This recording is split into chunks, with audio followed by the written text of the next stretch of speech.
بات چل رہی ہے کہ اللہ تبارک و تعالیٰ نے تمام فرشتوں سے مشورہ کیا کہ میں زمین پر ایک خلیفہ بنانے والا ہوں، تم لوگوں کا مشورہ کیا ہے؟ حالانکہ اللہ تبارک و تعالیٰ خلاق کائنات حکیم مطلق ہے، وہ ہر چیز کی حکمت کو جانتا ہے، پھر بھی اللہ تعالیٰ نے تمام فرشتوں سے فرمایا تم لوگوں کا مشورہ کیا ہے؟ چنانچہ فرشتوں میں سے جو عالم جبروت میں تھے یا وہ فرشتے جو عالم ملکوت میں تھے، ان لوگوں نے تو کوئی خاموشی اختیار کی، لیکن وہ فرشتے جو زمین پر تھے یا وہ فرشتے جو انسانوں اور جناتوں کے ساتھ تھے، تو ان لوگوں نے رب تعالیٰ کی بارگاہ میں کہا اے پروردگار عالم، کیا تو ایسے کو جو ہے خلیفہ بنائے گا جو زمین پہ فساد اور خوریزیاں بپا کرے گا؟ آخر یہ زمینی فرشتوں نے اور ایسے ہی جناتی اور انسان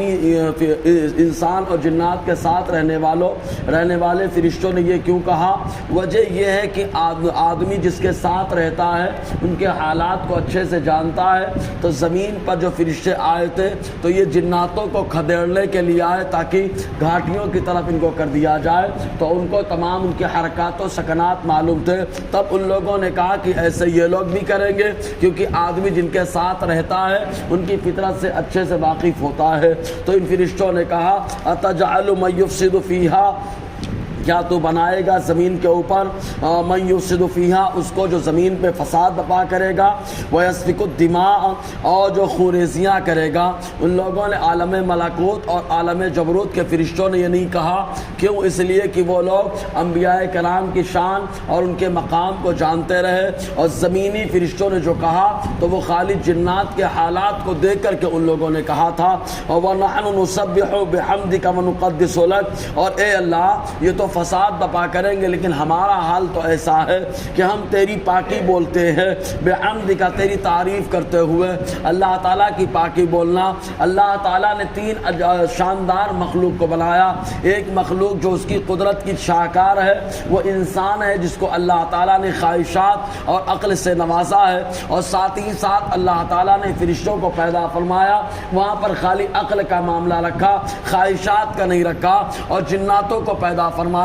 وہاں اللہ تبارک و تعالیٰ نے جانوروں کو پیدا فرمایا، وہاں پر اللہ تعالیٰ نے عقل نہیں خواہشات کو رکھا۔ یہی وجہ کہ انسان عقل اور خواہشات دونوں کا استعمال کرتا ہے، عقل کا کما کو استعمال کرے تو فرشتے سے افضل ہو جائے، اور اگر اپنی خواہشات کا استعمال کرے تو جانور سے بدتر ہو جائے۔ تو انسان کے اندر دونوں باتیں ہیں، فرشتوں کے اندر خالی عقل ہے، اس لیے وہاں خواہشات کا معاملہ نہیں پایا جاتا، اور جانوروں کے اندر خالی خواہشات ہے، اس وجہ سے وہ کوئی سوچ وچار نہیں کرتے، پھر بھی اللہ تبارک و تعالیٰ نے ان کو کافی حد تک شعور عطا فرمایا۔ تو ان فرشتوں نے کہا اے اللہ ہم تیری پاکی بولتے ہیں، وَنُقَدِّسُ لَكَ، اور تیری تقدیس بولتے ہیں۔ پاکی بولنا کیا ہے؟ ایک ہے تسبیح، ایک ہے تقدیس، دونوں میں فرق ہے۔ تسبیح کہا جاتا ہے ان تمام چیزوں کی نفی کرنا جو اللہ تعالیٰ کی شان کے لائق نہیں ہے، اور تقدیس کہا جاتا ہے ان تمام باتوں کو ثابت کرنا جو اللہ تعالیٰ کی شان کے لائق ہے۔ تو آسان لفظوں میں فرشتوں نے یہ اشارہ دے دیا کہ خلیفہ آئے گا، خوریزیاں کرے گا، اور ہمارا حال تو ایسا ہے، ہم تیری پاکی بولتے ہیں تو ہم خلافت کے زیادہ حقدار ہو گئے۔ تو اللہ تعالیٰ فرماتا ہے انی اعلم ما لا تعلمون، فرشتوں جو تم کہہ رہے ہو انی اعلم، میں اسے جانتا ہوں جو تم نہیں جانتے ہو، جو کہہ رہے ہو میں اسے تو جانتا ہی ہو، اور جو تم نہیں جانتے ہو اللہ تعالیٰ فرماتا ہے میں انہیں بھی جانتا ہوں۔ اللہ تعالیٰ جانتا ہے زمین پر انسان آئیں گے، فرشتوں کی جماعت ان کے اندر پیدا ہوگی، ان کے اندر انبیاء کی جماعت پیدا ہوگی، رسولان نظام تشریف لائیں گے، اولیاء کی جماعت پیدا ہوگی،